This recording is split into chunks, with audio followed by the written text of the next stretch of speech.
তাৰ আগতে মই এটা ফুলাম গামোচাৰে তেখেতক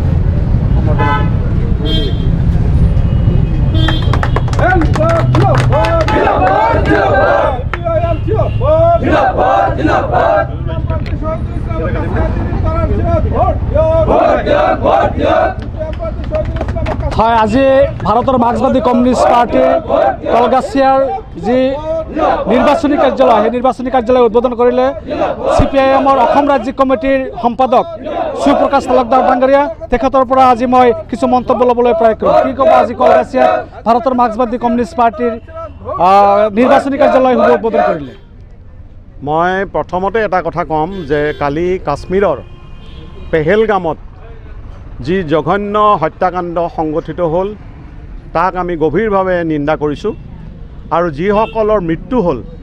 তেওঁলোকৰ প্ৰতি শ্ৰদ্ধা জনাইছোঁ আৰু পৰিয়ালবিলাকলৈ আমাৰ সমবেদনা জ্ঞাপন কৰিছোঁ আৰু মই এই কথাই ক'ব বিচাৰিছোঁ যে ধৰ্মৰ ভিত্তিত যদি ৰাজনীতি হয় তেনেহ'লে ইয়াৰ পৰিণতি হ'ব এইটো গতিকে আমাৰ ৰাজ্যৰ মুখ্যমন্ত্ৰীক মই এটা কথা ক'ব বিচাৰিছোঁ আপোনালোকে সন্ত্ৰাসবাদীসকলে যিধৰণে ধৰ্মৰ ভিত্তিত এতিয়া জঘন্য কৰ্মকাণ্ড সংগঠিত কৰিছে আপোনালোকেও ঠিক তেনেধৰণে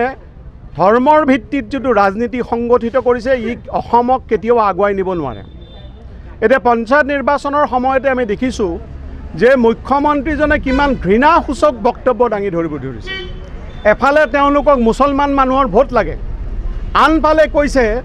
যে কংগ্ৰেছৰ প্ৰতীক হ'ব লাগে লুঙি আৰু লুঙি যদি হয় তেনেহ'লে বাংলাদেশলৈ যাওক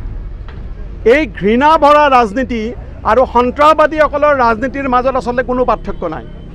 গতিকে ভাৰতবৰ্ষ আৰু অসমৰ পৰা ধৰ্মৰ ভিত্তিত ৰাজনীতিক যদি পৰাস্ত কৰিব লগা হয় তেনেহ'লে কেন্দ্ৰ আৰু ৰাজ্যত যি ক্ষমতাত আছে বিজেপি তেওঁলোকক আমি পৰাজিত কৰা দৰকাৰ তেওঁলোকৰ বিৰুদ্ধে জনসাধাৰণক ঐক্যবদ্ধ কৰা দৰকাৰ সেইকাৰণে পঞ্চায়ত নিৰ্বাচনত আমাৰ CPMৰ প্ৰথম শ্লোগান হ'ল যে সমগ্ৰ ৰাজ্যখনত বিজেপি আৰু সহযোগী শক্তিবিলাকক পৰাজিত কৰিব লাগে দ্বিতীয় শ্লোগান হ'ল সাম্প্ৰদায়িকতাৰ বিৰুদ্ধে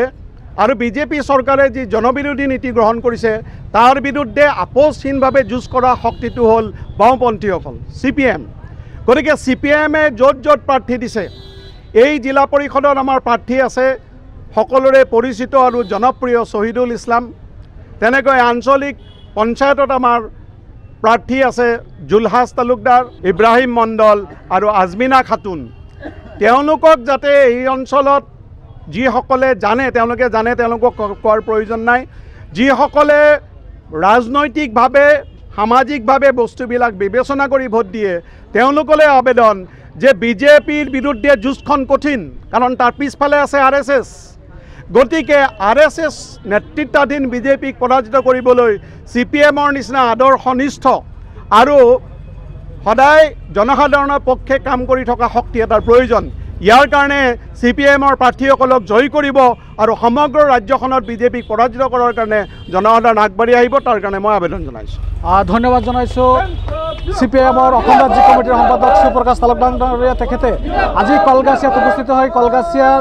যি CPMৰ যি নিৰ্বাচনী কাৰ্যালয় হয় সেই নিৰ্বাচনী কাৰ্যালয় উদ্বোধন কৰিলে মোৰ কাষত আছে 8 নম্বৰ কলগাছিয়া জিলা পৰিষদৰ CPM দলৰ প্ৰাৰ্থী শহীদুল ইছলাম তেখেতৰ পৰা কিছু মন্তব্য ল'বলৈ প্ৰয়াস কি ক'ব আজিৰ এই সভাখনত মই দীৰ্ঘদিন এগৰাকী সাংবাদিক হিচাপে সমাজক সেৱা কৰাৰ কাৰণে প্ৰয়াস কৰিছোঁ কিন্তু এই সময়ছোৱাত বাৰুকৈ লক্ষ্য কৰিছোঁ যে দেশৰ ধৰ্ম নিৰপেক্ষতা দেশৰ অখণ্ডতা ৰক্ষা কৰাৰ কাৰণে মানুহক ৰাজনৈতিকভাৱে সজাগ কৰিবৰ হ'ল সেয়ে মই ৰাজনীতিলৈ নামিছোঁ আৰু 8 নং কলগাছিয়া জিলা পৰিষদ সমষ্টিত CPM দলৰ পৰা মই মনোনয়ন পত্ৰ দাখিল কৰিছোঁ ৰাইজে মোলৈ যথেষ্ট সঁহাৰি দিছে ভোটাৰ ৰাইজে মোক বিশ্বাসত লৈছে মই বিশ্বাসী মই এইটো আশা কৰিছোঁ যে ৰাইজে মোক জয়যুক্ত কৰিব ধন্যবাদ জনাইছোঁ শহীদুল ইছলাম ডাঙৰীয়াক প্ৰিয় দৰ্শক আপোনালোকে চাইছিল এনি লাইভ চাই থাকক মই নজমুল হক ধন্যবাদ খবৰ মানে এনি লাইভ 24/7 আৰু এনি লাইভ ডিজিটেল যিকোনো খবৰৰ বাবে যোগাযোগ কৰক 9387734920 আমাৰ এই নম্বৰত